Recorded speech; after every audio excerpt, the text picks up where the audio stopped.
Hello and welcome to another episode of Nutanix Weekly, one of the many podcasts here at XenTegra. We like to call it content with context. And that's because we take the best content on the web and bring it to you, break it down, and add context from our real world experiences. As always, I can't do this alone. I'm your host, Phil Sellers, and I'm joined with a number of different co-hosts today.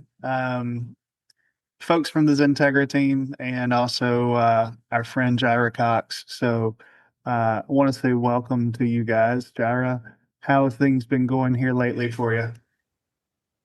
Going well. I'll try to stay coherent here and not sound too allergy medicated. It's that time of the year. Yeah, the leaves have started to change and things are starting to get a little cooler. We had a false fall, I think, a little bit in August, and then it warmed back up again, and we're now starting to see the actual fall, I think, hit. All Um, I know is I drove home from a series of meetings last week, I think it was. I drove back 4 hours to my house. I turned onto the main street outside my house and sneezed 5 times in a row. Like I'd had a very normal couple of days, and then all of a sudden just this fresh reminder that I was home. yeah, I had a coworker, and we used to call his sneezes atomic sneezes because it would shake the walls in the entire cubicle farm where we were working. So I've inherited those now, so I feel your pain. We're also joined with Chris Calhoun, solutions architect here at XenTegra. Chris, what did you do interesting this weekend? Mm. Sneezed, as a matter of fact, quite often. Or, ironically, I will add to that. I went to the doctor's office or doctor first thing this morning for that very purpose.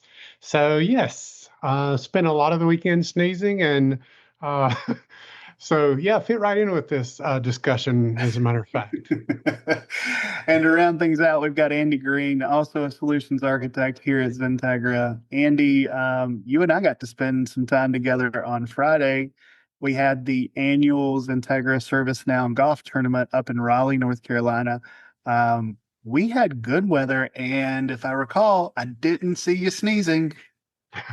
I'm feeling the allergies a little bit myself. You might hear it in my voice, but no, not too bad. And great weather, especially when you compare it to last year. Oh yeah, yeah. It was a complete washout last year in Raleigh. We had beautiful weather. Andy and I got to run around on golf carts for most of the day, ferrying people around, making sure people could get around the course. We held it at NC State's golf course. It was in great condition. And like, we try to do, we brought together about 100 different vendor partners, customer partners, and just had a really nice day.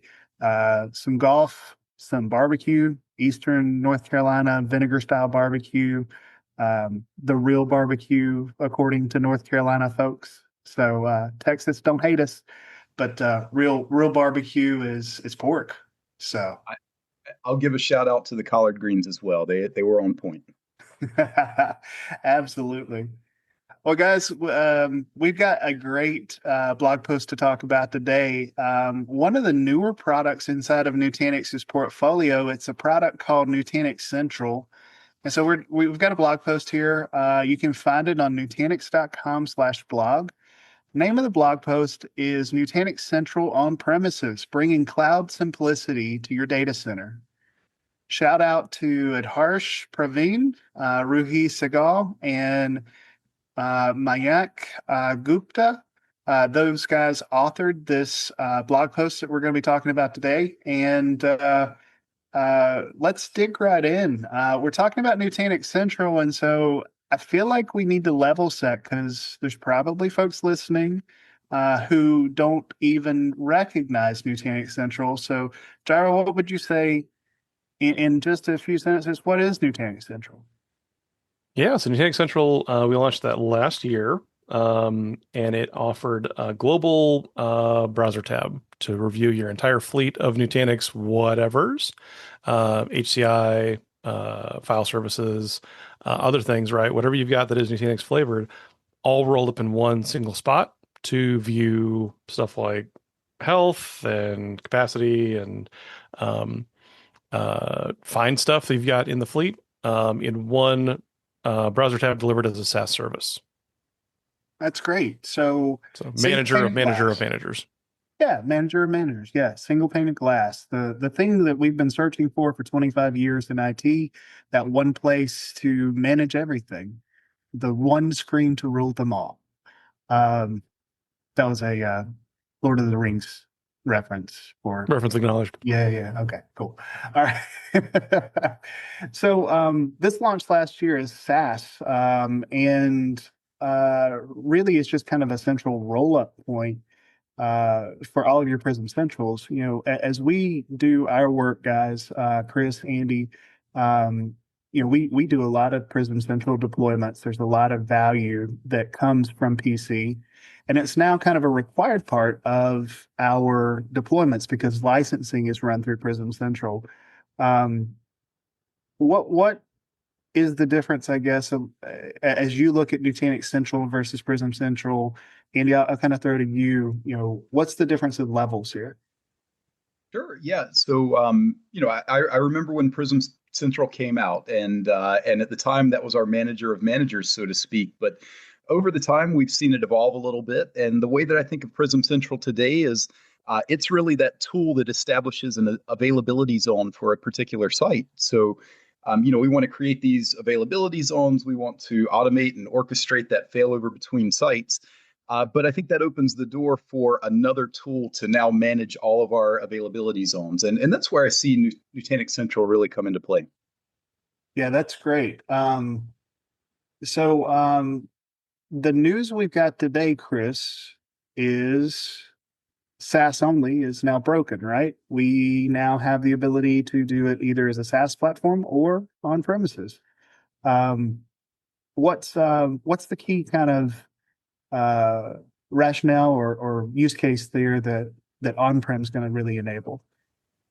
I think as part of our earlier discussion, thinking about the approach where those folks didn't necessarily want an as a service to tie in from cloud back to on-prem. Having that on-prem gives you the all of the capabilities of the last year's launch, let's say, but delivers it with a Kubernetes container-based solution that, like our discussion earlier, was the foundation of Nutanix going forward is being able to make the solutions portable in the sense that as you build on a container-based solution, the management is just a simpler approach that allows a flexibility of single instance reaching out to multiple PCs in a sense of keeping the software platform debloated. I think would be a good way of putting that so that you don't have, hey, we've got an instance over here, and all that does is raise resources required for your PCs or any of your management suite. So I think that's helpful in itself from initial thoughts about the release. Yeah, so you mentioned containers. I doubt all of our listeners actually know that Prism Central has undergone open heart surgery while running over the last couple of years. It's been refactored into containered services, and there's been a huge architectural shift. That's been going on how long, Jaira? Yeah, a couple of years, 2 or 3, I think. We've been kind of taking it slow and steady, working on a service at a time. It's been mostly invisible to users, right? Because I saw certain pixels in Prism Central for a service. I saw them there afterwards. But in the interim, right, we sort of reinvented PC into like a single VM or maybe a cluster of 3 VM container host, right? So that the applications inside of PC, things like, call it self-service, cost governance, the flow functionality for microseg and network controlling, the apps themselves get containerized and therefore have even more possibilities open to them. And then, yeah, like Chris said, right, this ability for now running Nutanix Central on-prem right? And even as a containerized workload is so exciting, right? Because now we can actually kind of drink our own champagne, right? Around what we help customers do for their best of breed modern apps, right? Moving into containers, getting scalability, getting agility there. Guess what? Now our apps can start to benefit from that as well. Yeah, absolutely. And this is, our previous episode was really around, it's been a huge year in Nutanix container management. And so, calling back to that episode, this is just more of you guys really embracing that new style of app development. And it may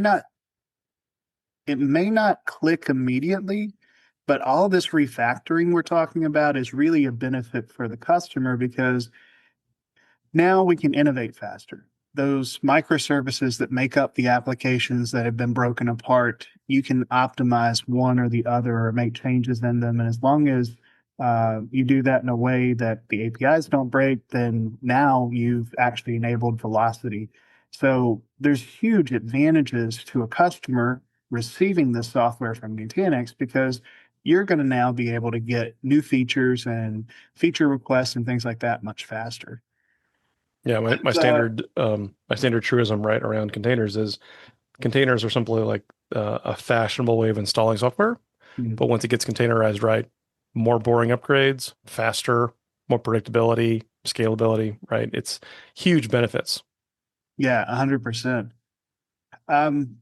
So I know we talked a lot about Prism Central, but we're really wanting to talk about Nutanix Central. Next section of the blog post goes into what Nutanix Central helps to achieve. Jared, I'm going to throw it to you. First thing up here is a true single pane of glass for the entire enterprise. Yeah, so what's neat here is the connective tissue from every deployment you have flows up via PC. With every PC you have, Prism Central, you get to register that with Nutanix Central as that global plane. So whether that's, of course, the SaaS plane we launched with, this new one that you can run on-prem as well, you register each Prism Central, which, as Andy called out, right, it represents a logical availability zone in your infrastructure. So therefore, as Nutanix Central learns more and more about your stuff, I can then help you find what your stuff faster, right? So it gives you global visibility to see where are all my clusters, where are all my VMs, where are all my applications like files or things like that. And then follow up that visibility around stuff like how full is each cluster, what's trending towards out of space, what has some active health alerts on it, where did I leave that one VM, right? Without this, you have to remember which cluster or which availability zone you built a certain VM in to be able to go to that PC and find it. With this, you can start at the top, right? I guarantee there's one way to find your VMs now. Start at NC, search for it, cross-launch into the associated Prism Central, and now you're working directly on your VM. So that can help customers with very large estates find stuff faster and get launched into it. Yeah, it absolutely does. I mean, Prism Central, when you're managing multiple clusters, is a great roll-up of that. This is now that global viewpoint of the entire estate. This is great. The next point of the blog post is achieving ultimate data sovereignty and flexibility. Andy, I don't know that this one necessarily applies to a lot of our US-based companies, but certainly our global customers, they face a lot of data sovereignty sort of regulations. And so this is a huge, huge thing for them. Can you tell us a little more? Yeah, definitely. What I see here with this on-prem version of Nutanix Central is it just gives us that alternative deployment option. If you're an enterprise that has some strict data residency, regulatory requirements, things like GDPR, NIS2, et cetera, this gives you that choice and control over where the management of that data resides as well. Yeah, and I know working with our globals, especially Europe and GDPR, that can be a huge point of contention. Our British customers versus what needs to be in mainline Europe. Since Brexit and things like that, it's only become much more difficult. And we run into it even in Canada to some degree with our division, XenTegra, or our company, XenTegra Canada. So, this is becoming a bigger issue. We've seen the trend of acquisitions and mergers that have led to these global organizations, international ownership over U.S. companies. We're dealing with this on a daily basis. Chris, I know this is something we have to keep in mind for our customers. What I lost my train of thought on that one. So let's move on to our key benefits for Nutanix Central on premises. Chris, I'll throw it to you. What's our first key benefit? Through the reading through the blog, it obviously talks about data control. That kind of aligns with the discussion of the data sovereignty. So knowing where and thinking like Jaira mentioned, hey, if I'm an admin and I need to work on a specific VM, I've got a trouble ticket. If all the details aren't there, here's one source of data to go start with. A tabbed browser that has connections to your full scope environment is really key to understanding basically compliancy. So if you've got a format of, hey, this is the way that we label our VMs, you can organize those. And I know that we did in the past, either per business unit or per region. Mhm. That kind of was something that was effective in helping to understand where to look. So I think that that's something that's pretty helpful too. Next is listed here in the blog post about operational control. I think, again, keying into roles-based access, which is something that's really important at the PC level, having the right visibility at the right level from both an operational perspective and a security perspective too. I think it's key. So that's something that, to me, makes sense in an organization that would need something like a Nutanix Central to make sure that the right users have the right visibility, if that makes sense. Yeah, it absolutely does. You mentioned RBAC, or role-based access control. That's an evolving part of Prism Central. But I'm going to take a slightly different take on it too. Maintaining authority over your infrastructure. When we talk about on-prem Nutanix Central, this is probably a use case for customers who aren't necessarily cloud friendly. And so maintaining that level of control, it is probably very appealing to them. It may be a reason why they're not in the cloud today. You give up a certain level of management and delegate that out to your cloud provider. And so this is probably a big consideration from a control standpoint. Don't you think that, Jaira? Yeah, very much so, right? I mean, cloud friendliness can vary, but even some customers would love to be able to use more cloud, but they're sometimes they'll say we're open to using any cloud provider that meets our stringent or ultra stringent security controls, right? Which not all cloud providers can, right? So this ability to say now you get the cloud-like benefit of the software and of the access model, but you can put it behind your already pre-hardened border, right? So you get that full sovereignty, full governance over it. And it gets to follow your environmental risk acceptance you already have for hosting solutions there. That's just a win. Well, and it may not be an obvious choice, but the internet is just one of many networks that exist in our world, and so there are some of those that are private, and think of it almost like a dark site. You get into these private networks and things like that can exist, and it may be for research, it may be for other purposes. It's great to be able to have a centralized view in that distributed network, multiple different regions, multiple different sites, but it's not internet connected, so SaaS is an alternative. Isn't an alternative. I love the next one. The next key benefit is simple management. This is something Nutanix does extremely well. Andy, I'm going to throw to you. Simplicity is kind of part of the core DNA inside of Nutanix. Orchestration, workflows, things like that. Simple management within Nutanix Central. Yeah, I think simple management has always been a big part of what Nutanix brought to the data center. We used to talk about Nutanix bringing that iPhone-like simplicity to the data center, and this is just another good example of that. It gives us that central governance, gives us that ability to optimize our operations. Be very efficient, but also in a very easy to use and intuitive GUI as well. Last key benefit here, cloud flexibility. Hybrid environments can be managed consistently without dependence on a single cloud provider. That's another key benefit. Again, slightly differently, from an on-premises standpoint, but you may need to own that metadata about your cloud and make decisions and things like that for a predominantly on-prem environment. But there may be pockets of public cloud that go along with your estate. So next up on the blog post, we talk about enterprise grade governance. What is here from a capability standpoint in Nutanix Central, Gyro? Yeah, so both a combination of granular RBAC, so that ability to write rules around who is allowed to see what and do what to it, but also the federated IAM, right? So IAM in this case being identity and access management, right? So rich ways you can even authenticate to the environment.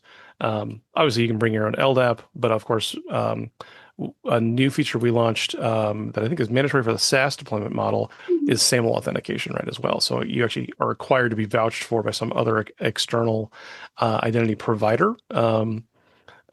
So that that's where you can easily get dual factor, multi-factor. You can get really crazy with the challenge system to prove an employee's identity, and then only then allow them access to the infrastructure to be able to do stuff. The next one up, scale without complexity.